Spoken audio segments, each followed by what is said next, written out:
करो तो आपने एनकैप्सुलेशन का कॉन्सेप्ट पढ़ा था, उसमें आपने पॉलीमॉर्फिज्म का कॉन्सेप्ट पढ़ा था, ठीक है। लेकिन उससे भी ज्यादा इम्पोर्टेंट बात क्या थी, वाई ऑब्जेक्ट्स, हम ऑब्जेक्ट्स के अंदर क्यों इन चीजों को प्रेजेंट करते हैं, क्यों जरूरत पड़ी कि हम एक आम जो आपकी कन्वेंशनल प्रोग्रामिंग टेक्निक्स हैं उनसे निकल कर हम एडवांस प्रोग्रामिंग टेक्निक्स की तरफ मूव कर रहे हैं। उसकी वजह बड़ी डिटेल के साथ मैंने आपको फर्स्ट लेक्चर में समझाई थी, और वो क्या थी कि हमारे पास दो अहम प्रॉब्लम्स थे। Number one, that we have to deal with the real world problem, and secondly the complexity of management. इन दो रीजंस की वजह से कन्वेंशनल प्रोग्रामिंग, जिसको हम स्ट्रक्चर्ड प्रोग्रामिंग का नाम भी देते हैं, वो नाकाफी थी। वो उस तरह से हमारे मसलों को हल नहीं कर पा रही थी जिस तरह हम चाहते थे, ठीक है। दिस इज द रीजन कि हमने मूव किया था ऑब्जेक्ट ओरिएंटेड अप्रोच की तरफ। तो बेटा ऑब्जेक्ट ओरिएंटेड अप्रोच के अंदर सबसे ज्यादा या सबसे पहले हमारा सामना जो है वो किस चीज के साथ होता है, ऑब्जेक्ट्स के साथ होता है। तो ऑब्जेक्ट्स क्या होते हैं, आज का जो आपका लेक्चर है उसमें बेसिक 4 प्रिंसिपल्स की हम बात करेंगे कि जब भी हम ऑब्जेक्ट ओरिएंटेड अप्रोच की बात करते हैं तो हमें 4 इंपॉर्टेंट रूल्स, या यूज समझ लें दैट 4 इंपॉर्टेंट प्रिंसिपल जो है उनका पता होना चाहिए, जिसके अंदर आपकी एब्स्ट्रैक्शन आ जाती है, एनकैप्सुलेशन का कॉन्सेप्ट है, मॉड्यूलैरिटी क्या होती है और हायरार्की क्या होती है। तो सबसे पहले बात शुरू करते हैं हम एब्स्ट्रैक्शन से। एब्स्ट्रैक्शन का वर्ड निकला एब्स्ट्रैक्ट से, ठीक है। एब्स्ट्रैक्ट का मतलब क्या होता है, किसी चीज का खुलासा, दूसरे आसान लफ्जों में किसी चीज को जेनेरिकली बताना। जैसे आपकी क्लास के अंदर फिलहाल तो मुझे आपके सीआर का नाम आता है, अली उसका नाम है, अगर मैं उसको बाय नेम कॉल करती हूँ तो इट मीन्स कि मैं स्पेसिफिक हो रही हूँ, ठीक है। लेकिन अगर मैं कहती हूँ कि 5th सेमेस्टर सेक्शन बी के स्टूडेंट्स, तो इसका मतलब क्या हो गया, मैं थोड़ा सा एब्स्ट्रैक्ट लेवल पे आ गई हूँ। अगर मैं ऐसे कहती हूँ कि 5th सेमेस्टर के स्टूडेंट, अगेन एक लेवल अप हो गया एब्स्ट्रैक्शन का, ठीक है। यानी जैसे जैसे हम किसी चीज को जेनेरिकली कॉल करते हैं, इसका मतलब है हम एब्स्ट्रैक्ट लेवल के ऊपर जा रहे हैं। तो बेटा जब भी आप प्रोग्रामिंग करते हो, जब भी आप कोई फ्रेमवर्क या कोई सिस्टम स्टडी करते हो, तो उसके अंदर आप सबसे पहले आइडेंटिफाई करते हो कि आपके पास ऑब्जेक्ट्स कौन कौन से हैं। एक सिस्टम आमतौर पर किसी एक स्पेसिफिक पर्सन या किसी स्पेसिफिक प्रोडक्ट के लिए नहीं बनाया जाता। अमूमन आपका सिस्टम जो है वो कुछ मखसूस किस्म की क्लास होती है, क्लास ऑफ ऑब्जेक्ट्स होती है जिसके लिए बनाया जाता है, ठीक है। जिसमें हम एक एक ऑब्जेक्ट ले लेते हैं जिसको हम कस्टमर का नाम देते हैं, and that customer could be any kind of person. Same is the case, हम अगर प्रोडक्ट कहते हैं तो उस एक स्पेसिफिक एरिया के अंदर जितनी भी प्रोडक्ट्स होंगी जो कि सेल हो रही हैं, परचेज की जा रही हैं, वो सब की सब इंक्लूड हो जाएंगी। यहाँ पे वो कहता है आपको कि एब्स्ट्रैक्शन क्या है, कि एक सेल्स पर्सन आपने एक नाम दे दिया, एक क्लास का नाम रख दिया, उसमें आप कोई भी सेल्स पर्सन हो सकता है, not saying which sales person, just a sales person in general. Same इस केस आप कहते हैं प्रोडक्ट। अब अगर हम बात करते हैं किसी ऐसी शॉप की जहाँ पे इलेक्ट्रॉनिक्स से रिलेटेड सामान खरीदा या बेचा जा रहा है, तो प्रोडक्ट्स बहुत सी हो सकती हैं, जिसमें रेफ्रिजरेटर आ गया, माइक्रोवेव ओवन आ गया, वॉशिंग मशीन आ गई, etcetera etcetera. These are all products.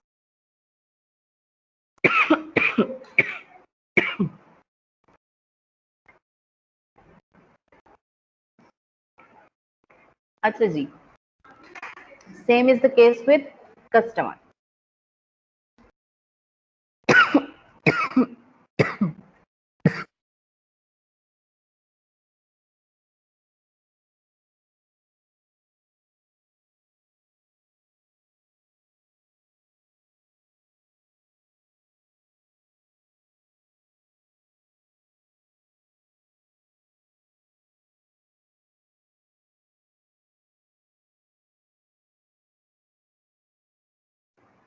Sorry for inconvenience बेटा, थोड़ा सा गला खराब है मेरा, जिसकी वजह से थोड़ा इशू हो रहा है। भरल जी अपनी बात को कंटिन्यू करते हैं दोबारा से। ओके जी, we were talking about the level of abstraction, ठीक है। तो एब्स्ट्रैक्शन का वर्ड कहाँ से निकला? एब्स्ट्रैक्ट से। एब्स्ट्रैक्ट किसे कहते हैं? खुलासे को कहा जाता है। इन अदर वर्ड्स, जब आप किसी भी स्पेसिफिक ग्रुप को जेनेरिकली रिप्रेजेंट करते हैं तो उसे कहते हैं कि हम इसको एब्स्ट्रैक्ट लेवल के ऊपर प्रेजेंट कर रहे हैं, ठीक है। एग्जांपल्स आपके सामने हैं कुछ, जैसे आप अपने किसी भी केस स्टडी के अंदर ऑब्जेक्ट्स को सिलेक्ट करते हो। एक कस्टमर हो गया, एक सेल्स पर्सन है, एक प्रोडक्ट है, ठीक है, जो कि आपस में किसी ना किसी तरीके से कोलैबोरेट कर रहे हैं। नेक्स्ट आपके पास है कॉन्सेप्ट एनकैप्सुलेशन का। एनकैप्सुल का वर्ड जो है उससे आपको क्या समझ आता है? ये बिल्कुल जी वही जो मेडिसिन एज अ कैप्सूल आप खा रहे होते हो। एक्चुअली वो जो होल होता है वो मेडिसिन नहीं होता, उसके अंदर एक बहुत ज्यादा यूं समझ लें कि सेंसिटिव मेडिसिन होती है वो, कि जिसको आप हाथ नहीं लगा सकते। दिस इज द रीजन, उसको प्रोटेक्ट करने के लिए उस कैप्सूल के होल में बंद कर दिया जाता है, ठीक है। और वो होल आमतौर पर ऐसे मटीरियल का बना होता है जिसको आपका स्टमक फौरी तौर पर डिसॉल्व करके एब्जॉर्ब कर देता है, ठीक। और असल जो मेडिसिन होती है वो उसके अंदर होती है, जो कि आमतौर पे कभी कभी लिक्विड और ज्यादातर पाउडर फॉर्म के अंदर होती है। मकसद क्या होता है? हाइड करना, ठीक है। तो एनकैप्सुलेशन जो है आपके पास, वो भी आपकी ऑब्जेक्ट ओरिएंटेड अप्रोच के अंदर एक ऐसा कॉन्सेप्ट है जिसमें हम असल आपकी जो ओरिजिनल मेथड टेक्निक्स होती हैं उनको हाइड कर देते हैं थ्रू इंटरफेस। यूजर के सामने क्या आता है? इंटरफेस। क्यों? क्योंकि यूजर कंसर्न इंटरफेस के साथ है और ओरिजिनल इंफॉर्मेशन या उसकी ओरिजिनल वर्किंग या उसकी ओरिजिनल कोडिंग जो है उसको एनकैप्सुल कर दिया जाता है डिफरेंट काइंड्स ऑफ टेक्निक्स के, ठीक है। तो कहते हैं hiding implementation from clients, client depend upon interfaces, क्योंकि उसकी इंटरेक्शन ही उसी के साथ है। नेक्स्ट जो हमने उसके 4 प्रिंसिपल्स में देखा था, थर्ड प्रिंसिपल था आपका मॉड्यूलरिटी का। मॉड्यूल का मतलब क्या होता है बेटा? एक सब प्रोसीजर को कहा जाता है, एक सब प्रोसेस को कहा जाता है ठीक है। मसलन यहाँ पे उसने एक बड़ी अच्छी एग्जांपल दी ऑर्डर प्रोसेसिंग सिस्टम की। ऑर्डर प्रोसेसिंग सिस्टम क्या है? इसका एक बड़ा मॉड्यूल है और उसके सब मॉड्यूल्स क्या हो सकते हैं, जिसमें ऑर्डर जो है वो प्लेस किया जा रहा है, फिर उसको फुलफिल किया जा रहा है और फिर बिल दिया जा रहा है कस्टमर। तो इट मीन्स दैट कि एक बड़े प्रोसेस के अंदर बहुत सी छोटी छोटी ट्रांजैक्शंस हो रही हैं जिनके थ्रू वो एक बड़ा प्रोसेस कंप्लीट होता है। ये जो एक कॉन्सेप्ट है इसको मॉड्यूलरिटी का नाम दिया जाता है, कि आप क्या करें, एक प्रॉब्लम अपने सामने रखें और उसको सब मॉड्यूल्स के अंदर डिवाइड करें, ठीक है। तो याद रखिए कि हम ये क्यों पढ़ रहे हैं। जब भी बेटा आप ऑब्जेक्ट ओरिएंटेड अप्रोच का इस्तेमाल करोगे, नेक्स्ट इंशाल्लाह मैक्सिमम नेक्स्ट क्लास के अंदर आपको आपकी असाइनमेंट नंबर 1 भी मिल जाएगी और उसमें मैं आपसे ये कहूंगी कि फर्स्ट ऑफ ऑल आपने मुझे एक प्रपोजल सबमिट करवाना होगा। इसको बाद में डिसाइड करेंगे कि वो इंडिविजुअल काम आप करोगे या ग्रुप्स में करोगे, लेकिन ये है कि आप एक प्रपोजल मुझे सबमिट करवाओगे जिसमें आप एक रियल टाइम प्रॉब्लम जो है उसको हाईलाइट करोगे, एज अ केस स्टडी लोगे उस सिस्टम को और फिर उसके ऊपर सबकी सब OOAD वाली यानी object oriented analysis and design वाली अप्रोचेस जैसे जैसे हम पढ़ते जाएंगे बिल्कुल उसी तरह आप इनको अप्लाई करते जाओगे। आपकी प्रैक्टिस भी हो जाएगी और FYP की भी आपको समझ आ जाएगी कि आपने बेसिकली फाइनली प्रोजेक्ट करना कैसे है, ठीक है। सो अगेन, जब भी आप कोई केस स्टडी लोगे, जैसे आप में से कोई मेरे पास आता है और वो आके कहता है जी हम यूनिवर्सिटी ऑफ गुजरात जो है उसका हॉस्टल मैनेजमेंट सिस्टम बनाना चाहते हैं, एक एग्जांपल दे रही हूँ आपको। अब उसमें सबसे पहले मैं आपसे क्या कहूंगी कि बेटा आपको जो आपने मैनेजमेंट सिस्टम बनाना है उसमें आप ऑब्जेक्ट्स जो हैं उनको आइडेंटिफाई करो, यानी कौन कौन से ऐसे एक्टिव मेंबर्स हैं जो कि इस सिस्टम में पार्टिसिपेट करेंगे, ठीक है, या डायरेक्टली और इनडायरेक्टली उससे इफेक्ट होंगे, आप उनको हाईलाइट करोगे। नेक्स्ट आपका काम क्या होगा कि आपने देखना है कि उसमें मेथड्स या काम कौन कौन से हो रहे हैं, दूसरे लफ्जों में मॉड्यूल्स बनाओगे आप उनके। ये पहला स्टेप होता है। अब याद रखिए मॉड्यूल्स बनाते हुए आपने इस चीज को जहन में रखना है कि क्या कोई ऐसा मॉड्यूल तो नहीं कि जिसको बेसिकली सब प्रोसेस के तौर पे लिखना चाहिए था और आप उसको मेन प्रोसेस के तौर पे लिख रहे हो। तो इस तरह की मिस्टेक अक्सर बच्चे कर लेते हैं, ठीक है।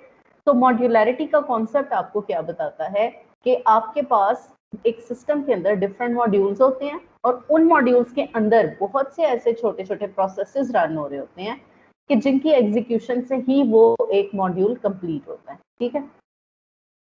लास्ट आपके पास जो कॉन्सेप्ट है वो है हिरार्की का। हिरार्की कहते हैं बेटा सीक्वेंस को, तरतीब को, ठीक है। मसलन वो कहता है जी लेवल्स ऑफ एब्स्ट्रैक्शन इंक्रीजिंग और डिक्रीजिंग, कहता है elements at the same level of hierarchy should be at the same level of abstraction. बेटा इसका आसान लफ्जों में आप मतलब यूं समझ लें कि अगर हमने किसी एक सॉफ्टवेयर इंजीनियर को कहा कि यूनिवर्सिटी ऑफ गुजरात का एक ऐसा सिस्टम बनाना है, एक ऐसा बड़ा सा सॉफ्टवेयर डेवलप करके देना है आपने जो कि फैसिलिटेट कर सके किसी भी हवाले से उनके स्टूडेंट्स को, तो वो बंदा क्या करेगा? वो सबसे पहले चेक करेगा हिरार्की। हिरार्की के अंदर क्या होगा? हिरार्की के अंदर जो है वो सबसे ऊपर आ जाएगा आपका वाइस चांसलर का ऑफिस, ठीक है। उसके बाद नेक्स्ट जो हिरार्की या सीक्वेंस के अंदर लेवल आएगा वो आएगा आपके एडमिन स्टाफ, जो कि एग्जीक्यूटिव लेवल का स्टाफ है उसका। उसके बाद नेक्स्ट हमारे पास क्या आ जाएंगे? हमारे पास डीन्स आ जाते हैं, ठीक है। डीन्स के बाद हमारे पास आ जाते हैं एचओडीज, हेड ऑफ डिपार्टमेंट्स। अब सारे जितने टोटल फॉर एग्जांपल 26 डिपार्टमेंट्स इस वक्त रन हो रहे हैं हाफिज हयात कैंपस में यूनिवर्सिटी ऑफ गुजरात के, तो 26 एचओडीज एक लेवल ऑफ सेक्शन पे आ गए। टोटल यूनिवर्सिटी के अंदर इस वक्त 7 डीन्स हैं, ठीक है। तो 7 डीन्स जो हैं वो एक लेवल ऑफ एब्स्ट्रैक्शन पे आ गए। नेक्स्ट आ जाए टीचर्स की तरफ, तो टोटल टीचर्स ऑलमोस्ट 3000 के करीब है, ठीक है। तो वो टीचर्स जो हैं वो सेम लेवल ऑफ एब्स्ट्रैक्शन पे आ गए। So it means that कि elements at the same level of hierarchy should be at the same level of abstraction। ठीक, बात की समझ आ गई। नेक्स्ट बेटा आपके पास कुछ कॉन्सेप्ट्स हैं इसके, मैं फिर कह रही हूँ कि ये वो चीजें हैं जिनको हम थोड़ा तेजी से भी इसलिए पढ़ रहे हैं कि बेटा ये सारी के सारे कॉन्सेप्ट और ये सारी चीजें आप ऑलरेडी पढ़ चुके हो। तो मेरा ख्याल है जैसे जैसे मैं आपको पढ़ा रही होंगी तो आपके जहन में वो पुरानी बातें जो हैं वही रिवाइज हो रही होगी। तो लेट्स सी जी आपकी ऑब्जेक्ट ओरिएंटेड अप्रोच के अंदर कौन से ऐसे कॉन्सेप्ट्स हैं, कौन से ऐसे टूल्स हैं जिनके साथ हमें डील करना है। तो ऑब्जेक्ट की सबसे पहले बात कर लेते हैं हम। कहते हैं जी informally an object represent an entity, ethical, physical, conceptual और सॉफ्टवेयर, ठीक है। फिजिकल एंटिटी भी हो सकती है, कॉन्सेप्चुअल एंटिटी भी हो सकती है, सॉफ्टवेयर एंटिटी। यहाँ पे जो दरमियान वाली एग्जांपल है उस पर जरा कॉन्सेंट्रेट करो कि केमिकल प्रोसेस को भी वो एंटिटी का नाम दे रहा है। तो बहुत दफा ऐसे होता है कि जब आप कोई प्रॉब्लम सॉल्व आउट करने लगते हो तो वहां पर एक ऐसा प्रोसेस चल रहा होता है जिसको आप एज एन ऑब्जेक्ट या एज एन एंटिटी ले लेते हो, ठीक है। अच्छा, अब यहाँ पे वो आपको ये इनफॉर्मल डेफिनेशन बता रहा है। So this is the formal definition कि object is a concept, abstraction or thing with sharp boundaries and meaning for an application. An object is something that has a state. State का मतलब वो active है या passive है, काम कर रही है अभी या नहीं कर रही, उसका बिहेवियर क्या है, ठीक है। अगर आपको याद हो तो बिहेवियर एट्रीब्यूट्स को भी कहा जाता था या बिहेवियर में मेथड्स भी आ जाते थे और उसकी आइडेंटिटी यानी कि उसका कोई ना कोई नाम होगा। ये आपके सामने एग्जांपल है। कहते हैं जी ऑब्जेक्ट को प्रेजेंट कैसे किया जाता है? रेक्टेंगल्स के थ्रू विद अंडरलाइंड नेम्स। जैसे प्रोफेसर एक ऑब्जेक्ट है, अगर हम थोड़ा स्पेसिफिक हो जाएं तो प्रोफेसर का नाम लिख देते हैं हम आगे। इसी तरह से प्रोफेसर क्लार्क, उसने जैसे इसका नाम लिख दिया, ठीक है। अच्छा, यहाँ पे आप ये देखिए कि वो एक प्रोफेसर जब लिखता है तो उसको कहता है क्लास, और जब वो प्रोफेसर क्लार्क लिखता है तो उसको कहता है ऑब्जेक्ट। तो बेसिकली क्लास आपके पास क्या होती है? क्लास आपके पास एक जनरल चीज होती है, ऑब्जेक्ट आपके पास एक स्पेसिफिक चीज होती है।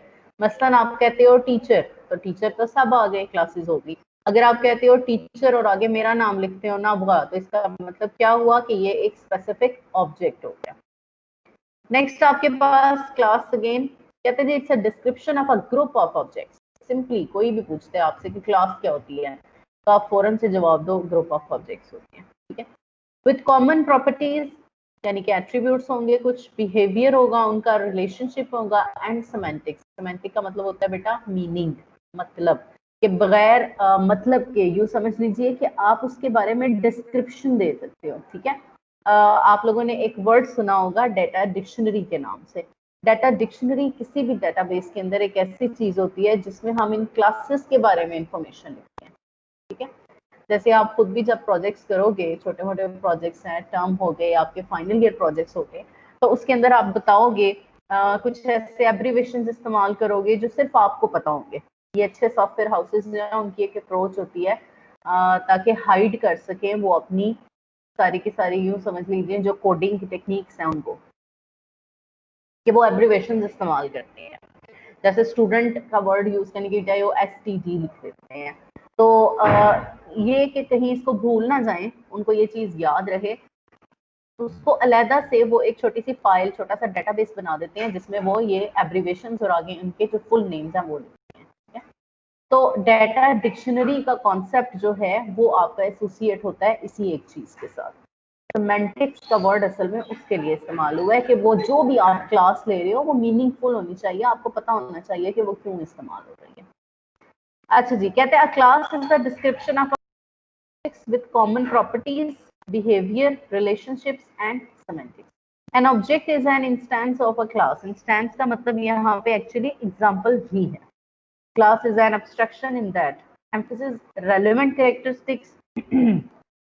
मसलन टीचर एक क्लास है, उसके अंडर जितने भी आपके टीचर्स आ रहे हैं उनकी एक कॉमन कैरेक्टरिस्टिक क्या होगी कि वो पढ़ाते हैं, ठीक है। कहते हैं जी सप्रेसेस अदर कैरेक्टरिस्टिक्स, यानी कि दूसरे जो कैरेक्टरिस्टिक्स है उनको उनसे डिफर करेगी, वो एक दूसरे से मुख्तलिफ करती जाएगी उनको। मसलन जी यहाँ पे एक क्लास उसने ली है कोर्स के नाम से, जिसके कुछ एट्रीब्यूट्स क्या होते हैं, अगर आप इस वक्त 5th सेमेस्टर में हो और for example 6 different kinds of courses पढ़ रहे हो, तो उन सब की कॉमन प्रॉपर्टीज क्या है, हर एक कोर्स का कोई ना कोई नाम होगा। कोर्स की लोकेशन तो खैर मुझे नहीं समझ आई इसने क्यों लिखा, शायद लोकेशन से मुराद ये है कि वो कोर्स पढ़ाया जा रहा है, जैसे आपके सारे कोर्सेज ऑब्वियसली ऐसे डिपार्टमेंट में ही पढ़ाए जा रहे हैं। डेज ऑफर्ड, कोई ना कोई ऐसा होगा कि हर कोर्स जो है उसका कोई ऑफर्ड डे होगा, क्रेडिट आवर्स होंगे, स्टार्ट और एंडिंग टाइम होगा। बिहेवियर क्या हो सकता है उसका, एड अ स्टूडेंट, हर कोर्स में किसी ना किसी स्टूडेंट को ऐड किया जा सकता है, डिलीट किया जा सकता है। कोर्स रोस्टर, हर एक कोर्स के साथ एसोसिएटेड होगा और देखा जाएगा कि कितनी कैपेसिटी है। So these are all different kinds of behaviours.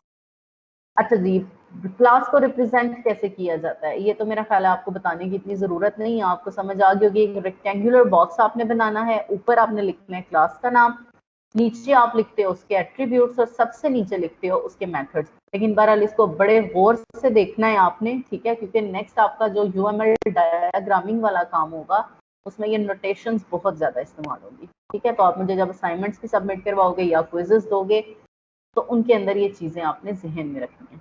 कहते जी class is comprised of 3 sections. सबसे ऊपर होता है क्लास का नाम, फिर उसके बाद होता है उसके एट्रीब्यूट्स। एट्रीब्यूट्स जो है वो हम सिंपल लिखते हैं, ठीक है, नेम हो गया, ID हो गया, रोल नंबर हो गया अगर मैं स्टूडेंट की क्लास ले रही हूँ। और जब हम मेथड्स या ऑपरेशंस लिखते हैं तो आपने देखा उनके आगे हमने ब्रैकेट्स लगाई हैं, ठीक है। कहते हैं the first section contains the class name, second section shows the structure यानी कि attributes and third section shows the behaviour. ये तो मेरा ख्याल है एक दफा अगर आप गौर से देखें तो आपको ये भूलने वाली चीज नहीं है। ओके जी, छोटा सा क्वेश्चन है आपके लिए, आपको कितनी क्लासेस नजर आ रही हैं इस एक स्लाइड में? तो I need a response from your side. आपको इस एक स्लाइड में ये जो पिक्चर्स नजर आ रही हैं इनको आप कितनी क्लासेस के अंदर डिवाइड कर सकते हो अपने जहन के मुताबिक?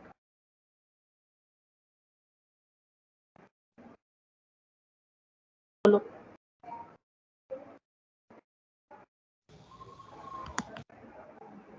मैम 2 क्लासेस हैं। 2 क्लासेस हैं, कैसे डिवाइड किया? दो, एक में एनिमल्स आ जाएंगे, एक एनिमल्स की और एक इलेक्ट्रॉनिक्स। वेरी गुड, शाबाश। तो देखें बिल्कुल सामने वाली चीज है, on the basis of 2 different kinds of classes हमने इनको डिवाइड कर दिया, ठीक है। एक हमने कहते हैं जी एनिमल्स, उसमें आपकी लेफ्ट साइड वाली तीनों चीजें आ गई और राइट साइड वाली जो है इनको हमने इलेक्ट्रॉनिक के थ्रू रिप्रेजेंट कर दिया, ठीक है। तो बेसिकली वो आपकी माइंड शार्पनिंग कर रहा था, सिर्फ ये बताने के लिए कि कॉमन कैरेक्टरिस्टिक आपने खुद सोचा, आपने कहा अच्छा ये तो एनिमल्स हैं, तो एनिमल्स में कुछ ऐसी कॉमन कैरेक्टरिस्टिक्स हैं जिनके बेस पे हम इनको एक क्लास में रख सकते हैं। ये थिंग्स हैं, इलेक्ट्रॉनिक थिंग्स हैं, इनके अंदर कुछ ऐसी कॉमन चीजें हैं जिनकी बेस पे हम इनको एक अलग क्लास में रख सकते हैं। अच्छा जी, आगे बताता है क्लासेस और ऑब्जेक्ट्स में क्या रिलेशनशिप है। कहते हैं जी class is an abstract definition of an object. बात की समझ आ गई? कि मैंने बताया जैसे एब्स्ट्रैक्शन होता है जेनेरिकली किसी चीज को बताना, तो क्लास में भी हम यही काम करते हैं, जेनेरिक नाम रखते हैं, ऑब्जेक्ट हमारा स्पेसिफिक हो जाता है। कहते हैं जी it defines the structure and behaviour of each object in the class. Exactly it serves as a template for creating objects. Objects are grouped into classes. ठीक है, जैसे उसने कहा प्रोफेसर एक क्लास है और उसके ऑब्जेक्ट्स क्या हो सकते हैं, प्रोफेसर स्मिथ है, प्रोफेसर मेलन है, प्रोफेसर जोन्स है, मतलब हम स्पेसिफिक हो गए। ठीक है, तो ये वाली बात तो बिल्कुल अब क्लियर हो गई। आगे आ जाए जी एट्रीब्यूट्स की तरफ।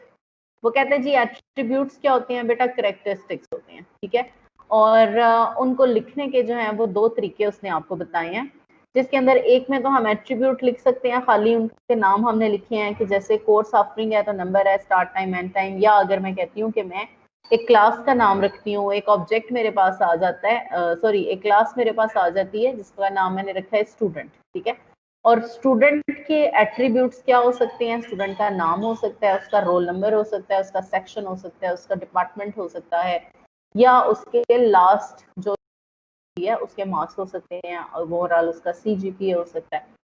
इसी तरह से अगर मैं थोड़ा स्पेसिफिक हो जाती हूँ और मैं यहाँ पे लिख देती हूँ स्टूडेंट की बजाय, एक मेरा स्टूडेंट है जिसका नाम है XYZ।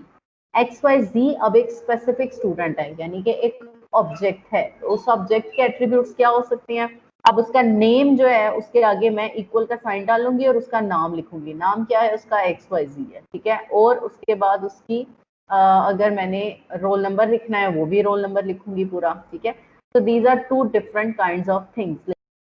हम क्या करते हैं, हम इसी तरह से ऑब्जेक्ट्स और उनके बाद एट्रीब्यूट्स को डिफाइन करते हैं। वैल्यूज की जरूरत हो तो लिखते हैं, वरना नहीं लिखते। ठीक है, अच्छा जी बेटा मुझे जरा एक थोड़ी देर के लिए जरा एक्सक्यूज करें, एक छोटा सा बच्चा जो है वो मेरे ऑफिस में लॉक हो गया, मैं जरा दरवाजा खोल के दूँ इसे। आपका दरवाजा बंद हो गया? चलो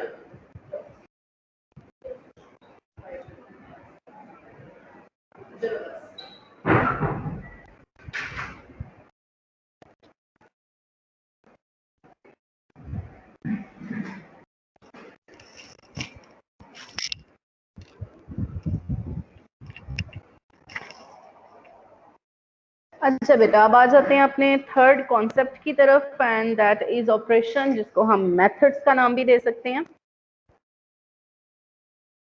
ऑपरेशंस क्या होते हैं, मसलन कोर्स ऑफरिंग के अंदर उसने लिखा कि ऑपरेशन में आपकी क्या क्या आ सकता है, ऐड स्टूडेंट है, डिलीट स्टूडेंट है, या अगर मैं आपसे कहती हूँ कि स्टूडेंट को अगर आपने ले लिया है क्लास के तौर पे, तो उसके एट्रीब्यूट्स क्या होंगे, उसका नाम है, रोल नंबर है, उसका डिपार्टमेंट है, CGPA है, एटसेट्रा। और उसके ऑपरेशंस या मेथड्स क्या हो सकते हैं कि वो पढ़ता है, ठीक है, क्लासेस लेता है, इसके अलावा वो ऐड ड्रॉप करा सकता है अपना कोई कोर्स। ठीक है, इसके अलावा जो है वो एग्जाम देता है। तो these are all kind of task जो कि वो परफॉर्म करता है। ठीक है, नेक्स्ट आपके पास जो कॉन्सेप्ट है दैट इज इंटरफेसिंग का कॉन्सेप्ट, जिसको हम पॉलीमॉर्फिज्म का नाम भी देते हैं। काफी हद तक ये कंसर्न होता है आपके एनकैप्सुलेशन वाले कॉन्सेप्ट के साथ। कहते हैं जी पॉलीमॉर्फिज्म क्या है, the ability to hide many different implementations behind a single interface. ठीक है, इंटरफेस हमारा, जैसे बेस्ट एग्जांपल है आपका जो स्मार्टफोन है। ठीक है, आपका स्मार्टफोन जो है उसके अंदर आप बहुत सी एप्स रन करते हो, प्लस ये कि आप प्ले स्टोर से कुछ एप्स डाउनलोड करते रहते हो। अब आप देखो कि आपकी जो हर एक ऐप है स्पेसिफिक, उसके पीछे जो कोडिंग है वो बिल्कुल डिफरेंट है। या दूसरे लफ्जों में आप ये कह सकते हो कि आपके स्मार्टफोन के अंदर कुछ तो ऐसी एप्लीकेशंस हैं कि जो अगर आपका सैमसंग का मोबाइल है तो उस सैमसंग कंपनी ने वो कोड की हुई है, लेकिन कुछ ऐसी एप्स हैं जो बाद में आप प्ले स्टोर से डाउनलोड करते हो और उनका मैन्युफैक्चरर या उनका कोडर कोई और है, लेकिन चूंकि इंटरफेसिंग बिहेवियर दोनों का सेम है तो आप उन दोनों को एक जैसे लेवल पे देख रहे हो। ठीक है, तो as a customer, as a user, as a client, मेरा कंसर्न किसके साथ है? मेरा कंसर्न है इंटरफेसिंग के साथ, ठीक है। तो मैं इस चीज से बिल्कुल कंसर्न नहीं हूं कि उसके पीछे मैन्युफैक्चरर्स कितने हो सकते हैं। इट मींस दैट कि पॉलीमॉर्फिज्म का कॉन्सेप्ट हमें ये बताता है कि बहुत सी इम्प्लीमेंटिंग टेक्निक्स को इस्तेमाल किया जा सकता है, बट उनको प्रेजेंट एक कॉमन इंटरफेस के थ्रू कर सकते हैं। इंटरफेस क्या चीज है? Interface formalize polymorphism, interface is for plug and play architectures, ठीक है। तो अगर आपके ज़हन में ये क्वेश्चन आ रहा हो कि आखिर इसकी ज़रूरत क्यों पड़ती है, क्या वजह है, क्या करना है हमने इसको, तो बेटा ये जो वर्ड इसने यहाँ पे इस्तेमाल किया है ना, प्लग एंड प्ले का, ये इंपॉर्टेंट है, ठीक है। मसलन आप एग्जाम्पल यहाँ से ले लो कि पहले काफ़ी साल पहले की बात है, जब कमर्शियल हुआ आपका कंप्यूटर, तो ये चीज़ कॉमन नहीं थी। क्यों कॉमन नहीं थी? जैसे अगर मैं 1998 की बात करती हूँ तो हमारे पास डेस्कटॉप कंप्यूटर्स आ गए थे, और इस तरह से आ गए थे कि पर्सनली हर बंदा उनको इस्तेमाल कर रहा था, ठीक है, उसकी टेबल के ऊपर मौजूद थे और वो उनको यूज़ कर रहा था। 1998 के बाद 1999 में, 2000, 2001 में बहुत से ऐसे गैजेट्स हमारे पास आए, इवन आपके सेल फोन्स जो हैं वो इम्प्रूव होना शुरू हो गए, जिसके अंदर फिर हमने ये सोचा कि हम सेल फोन्स को क्यों ना अपने डेस्कटॉप कंप्यूटर्स के साथ कनेक्ट करें। अब मसला ये था कि आपका कंप्यूटर तो कोई 2-3 साल पहले का मैन्युफैक्चर हुआ हुआ है, तो वो रिकॉग्नाइज ही नहीं करता था आपके उस सेल फोन को या उसकी वर्किंग को। उसके लिए दरमियान में एक रास्ता निकाला गया जिसको हमने कार्ड रीडर का नाम दिया था, कि हम अपनी जो मेमोरी, सेल फोन के अंदर मेमोरी में जो भी चीज़ें हैं उनको शेयर कर सकते हैं। लेकिन आज अगर आप देखो तो किसी किस्म का कोई कार्ड रीडर इस्तेमाल नहीं होता, आप जस्ट एक वायर कनेक्ट करते हो। आपका लैपटॉप जो है वो 2005 में आपने खरीदा, तब का मॉडल है, आज आपने कल एक स्मार्टफोन लॉन्च हुआ और आप उसको भी कनेक्ट कर लेते हो बड़े आराम से। ये फीचर जो है से आया, this is called the interfacing and the polymorphism patch up, कि जिसमें हम प्लग एंड प्ले करते हैं अपनी डिवाइसेस को और बड़ी आसानी से आपके न्यू गैजेट्स, ओल्ड गैजेट्स, इनको रिकॉग्नाइज करते हैं। इस बात से कंसर्न नहीं होते कि उनके पीछे मैन्युफैक्चरिंग टेक्निक कौन सी इस्तेमाल की गई है, बट वो उनको रिकॉग्नाइज करते हैं और उनको एक्सेप्ट करके उसको अकॉर्डिंगली काम में लेकर आते हैं, ठीक है। तो ये कॉन्सेप्ट आपके पास जो प्लग एंड प्ले वाला है, ये एक्चुअली कंसर्न है आपके पॉलीमॉर्फिज्म के साथ, ठीक। अच्छा बेटा, यहाँ पे एक और छोटी सी बात आपको बता दूं, मेरा ख्याल है मेरा आपके साथ टीचिंग वाला फर्स्ट एक्सपीरियंस है, तो मैं आपको जिस तरह से स्लाइड आपके सामने आती है और एक स्लाइड पे हमारे 5 से 7 से 8 मिनट भी लग जाते हैं एक्सप्लेन करते हुए, तो उसके पीछे पर्पस ये होता है। अगर आप इस वक्त मेरे सामने क्लास में बैठे होते हैं तो मैं बच्चों को आमतौर पर पहला रूल क्लास में ये बताती हूँ कि बेटा मेरे लेक्चर के दौरान आपने विदाउट पेपर एंड पेंसिल नहीं बैठना। उसकी वजह ये है कि बहुत सी ऐसी एग्जांपल्स या बहुत सी ऐसी चीज़ें जो पढ़ाते हुए मैं आपको बताती हूँ और आप उनको उस वक्त तो सुनते हो और आपको समझ भी आ जाती है, बट ह्यूमन मेमोरी है ना, कल याद रहेगा, परसों याद रहेगा, उससे नेक्स्ट डे आपको भूल जाएगा। हाँ, अगर आप उसको एक दफ़ा इन राइटिंग लेकर आते हो तो आपको काफ़ी अरसे तक वो चीज़ें याद रहती हैं, ठीक है। और क्यों आप उन चीज़ों को याद रखोगे? इसलिए याद रखोगे कि जब आप एग्ज़ाम दोगे मिड का या फाइनल का, तो बेटा मैं इस तरह से क्वेश्चन कभी भी नहीं आपसे पूछती। मेरा पेपर ऐसा नहीं होता कि जिसमें आपसे ये कहा जाए जी डिफाइन करें, आप इस चीज़ को डिफाइन करें, नहीं। क्वेश्चन जो है वो स्टार्ट होते हैं वाई के कॉन्सेप्ट के साथ। फॉर एग्जाम्पल, मैं आपसे ये जो मैंने अभी आपको स्लाइड्स पढ़ाई हैं, 2 स्लाइड, उनमें से एक सवाल, एक शॉर्ट क्वेश्चन बड़ी आसानी से बन सकता है कि मैं आपसे ये पूछूं कि आप मुझे ये बताइए कि पॉलीमॉर्फिज्म का कॉन्सेप्ट प्लग एंड प्ले के साथ किस तरह एसोसिएटेड है। तो ऑब्वियसली अगर आपने क्लास लेक्चर ध्यान से सुना होगा, लिखा हुआ होगा कहीं प्रेपरेशन करते हुए, उसको उस वक्त पढ़ लिया होगा, तभी आप इस काबिल हो सकोगे कि आप उसका जवाब भी दे सको, ठीक है। फिर से बता रही हूँ, आपकी ये जो 2 स्लाइड्स अभी हमने गुजारी, इनमें से एग्जाम्पल के तौर पे आपका एक सवाल ये बन सकता है कि मैं आपसे पूछूं कि बेटा मुझे बताओ कि पॉलीमॉर्फिज्म किस तरह एसोसिएटेड है आपके प्लग एंड प्ले कॉन्सेप्ट, ठीक है। सो अगेन चीज़ों को समझ के पढ़ना है बजाय इसके कि हमने स्लाइड्स को रीड आउट किया एंड दैट्स, ठीक। अच्छा जी, this was the last slide of your lecture. थोड़ा सा आज का बोरिंग लेक्चर था इस लिहाज से